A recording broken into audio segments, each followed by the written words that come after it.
What is up, ladies and gentlemen? Welcome back to the Brandon Coin YouTube channel. I hope everybody's having a swell evening. It is December 8th, 2022. My day's going pretty good. But today we're actually here to talk about how Ethereum going POS has saved the environment. Not really. But I did see an article, and it's talking about the impact of the electricity being reduced from Ethereum going proof of stake. I mean, obviously the Ethereum electricity usage went down. Let's just take a look at the article. Let's just let it speak for itself. So, by the numbers, how much energy did Ethereum POS or the merge save? So, as per a new paper published by Patterns, the energy saved due to the merge is on the scale of power consumed by countries such as Ireland or Austria. Before the merge, Ethereum mainnet used to run on a proof-of-work consensus mining, GPU mining, ASIC mining. Mining on the Ethereum blockchain was a power-intensive process and required miners to use computing devices like graph. Yeah, we already know about that. We want some hard-hitting facts here. To alleviate the problem, Ethereum community decided to switch to proof of stake. I don't believe they decided to switch just because of like the impact on the power. I think there was other reasons too. Regardless. All right, so as for the actual amount of power used by the network before the merge, a study cites several estimates based on various scenarios. So, estimates of Ethereum power consumption under different conditions. Can we look at this bigger? Ethereum power demanded by gigawatts. Holy smokes. 9 gigawatts. Upwards of 9 gigawatts right now at the moment, or before at the moment. Okay, so however, as mentioned before, not many miners actually use the efficient ASIC machines. GPUs were more popular because they were easier to come by. Using the highest end GPU available before the merge, the 3090 Ti puts the power estimate at 2.23 gigawatts, significantly higher than the other figure. In reality, miners used a mixed variety of mining rigs, and there were also other power expenses involved, like cooling in the facilities, which means the actual value should be much higher than this. A tracker by Kyle McDonald estimates Ethereum's power demand at 2.44 gigawatts before the merge. The worst scenario, where miners broke just even on their mining and made no profits, the approximate power used comes out to 9.21 gigawatts. Compared to the extremely large number for energy consumption prior to the merge, the study puts the post-POS power lower bound at 36 kilowatts and upper bound of 675 kilowatts, so significantly lower. This means that the POS switch has reduced the power usage by a whopping 99.84% in the best to worst case scenario to 99% assuming worst to best case scenario. In absolute terms, the reduction in power demand could be equivalent to the electrical power requirement of a country such as Ireland or Austria.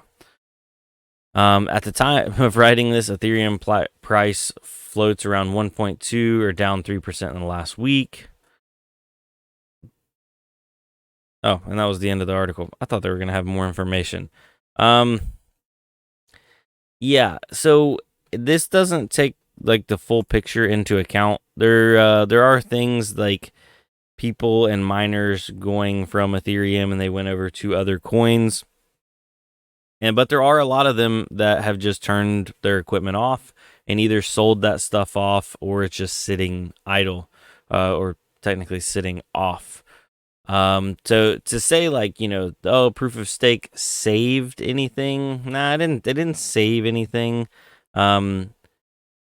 Maybe postponed. Maybe that's a better word. If anything, it did create a lot of e-waste. I would say for a vast majority of like the super old graphics cards that these retailers are having a hard, or not retailers, but some of the miners like overseas are having a hard time getting rid of, like the mining specific cards, like the P106s and stuff like that. I would imagine there's a ton of e-waste, ton of e-waste. Now that it's not worth it for people to mine on that kind of stuff, and it's not really worth selling. Let's actually look. What are like P106s going for? Hold on. Let's go back to the Ethernet. Let's see here. P106. Buy it now, $60. Gosh, these things were going for $300-$400 at one time. And that's a 3 gigabyte model. You can't mine your business on that thing. $60 for a 6 gig model with fans.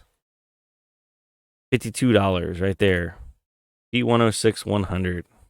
I guess they're still pulling some money out of them. What about like the old like R9 290s? $70. Man, I had one of these.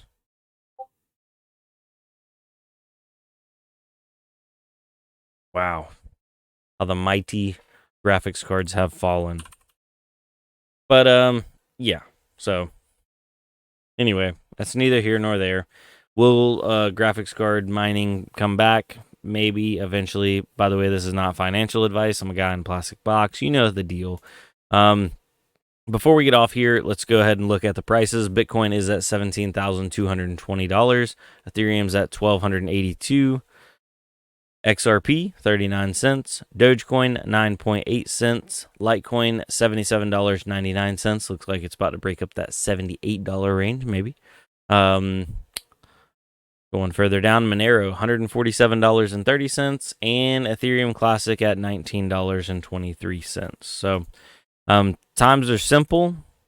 There's not a whole lot of craziness going on at the moment, but there's always a calm before a storm. Is that storm going to be good or bad? Nobody knows. Probably not good. Normally a storm's kind of bad. Except if you need rain, then it could be a good storm. It's just a rainstorm, you know? Regardless though, we're cutting it short and sweet for tonight. Yeah, I'll see y'all on the next one. We got some more computer builds coming up. Doing a little bit of consignment work. Not consignment. Yeah, I guess it would be consignment. Words elude me tonight. Doing some consignment work on some builds for the holidays. People are trying to get in their last minute little stuff. So I got to get back on top of that because I haven't recorded like the last two, and I feel like you guys like that. I like it. I like going back and seeing it. Anyway, all right. Peace.